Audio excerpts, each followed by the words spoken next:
And when it was finally completed under Titus, the world had never seen anything like it.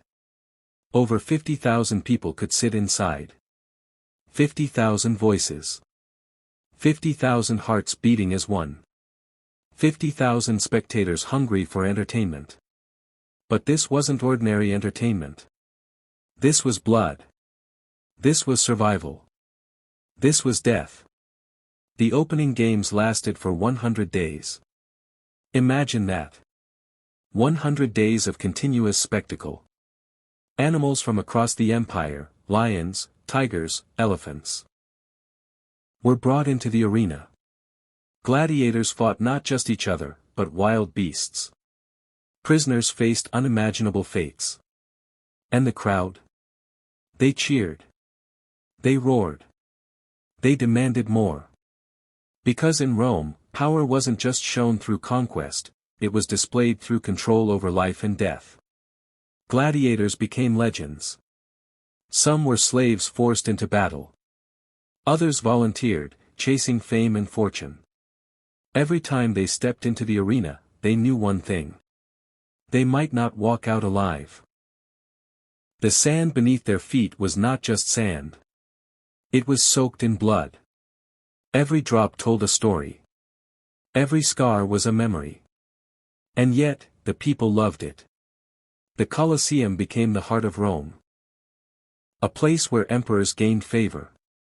A place where the poor forgot their struggles. A place where reality disappeared, and spectacle took over. But behind the glory, there was darkness. The underground tunnels, known as the hypogeum, were filled with fear. Gladiators waited in silence. Animals growled in cages. Prisoners prayed for mercy that would never come. Trapdoors would suddenly open. Elevators would lift beasts into the arena. Surprises were part of the show. And death? Death was the climax. Sometimes, the emperor himself decided the fate of a defeated gladiator. A simple gesture, thumb up or down, could mean life, or death.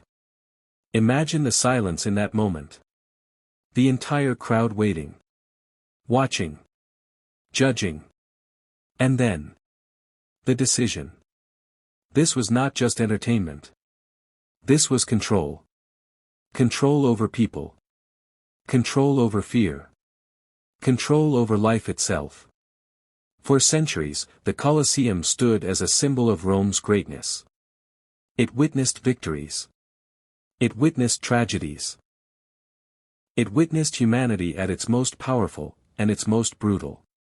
But no empire lasts forever. And slowly, the roar of the crowd began to fade. The games became less frequent. The empire weakened. And the Colosseum, once the center of the world, began to lose its purpose. The cheers turned into echoes. The blood dried into dust. And the arena that once symbolized glory started its journey toward ruin. But the story was far from over.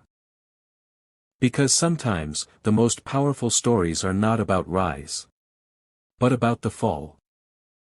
Time is undefeated. Even the greatest empires bow before it.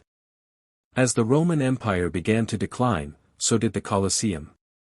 The games that once defined Roman culture slowly disappeared. By the 5th century, gladiatorial battles were no more. The arena fell silent. No more roaring crowds.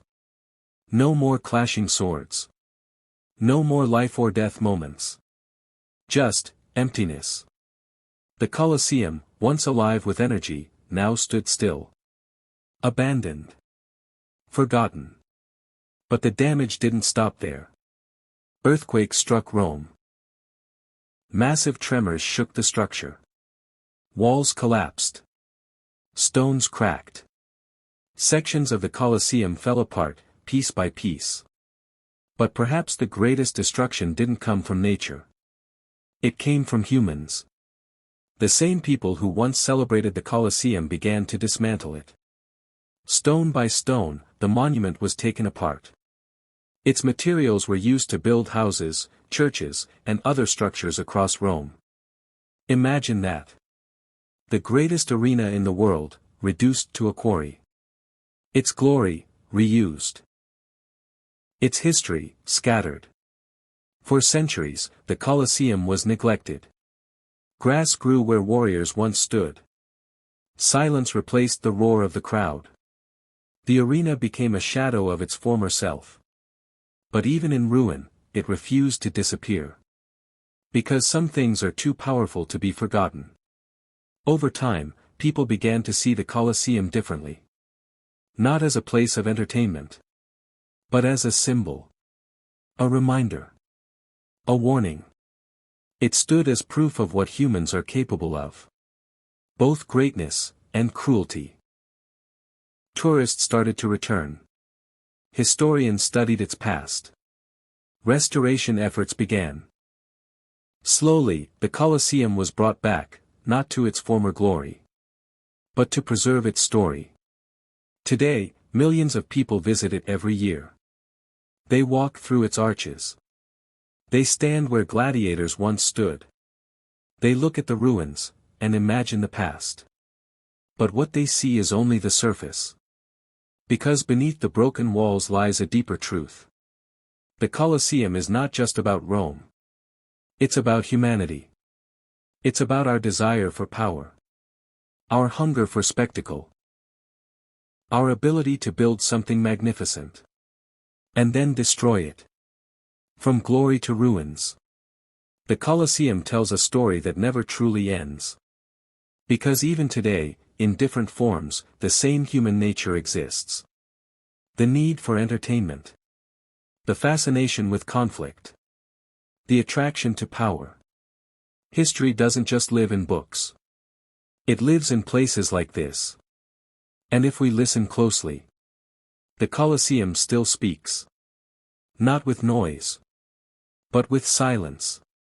A silence filled with stories. Stories of courage. Stories of fear. Stories of life and death. So the next time you see the Colosseum, don't just see ruins. See the people. See the history. See the truth. Because behind every stone, there's a story waiting to be heard. Fire. If you enjoyed this story and want more powerful, untold histories like this, make sure to subscribe to the channel and become part of this journey through time. Your support keeps these stories alive.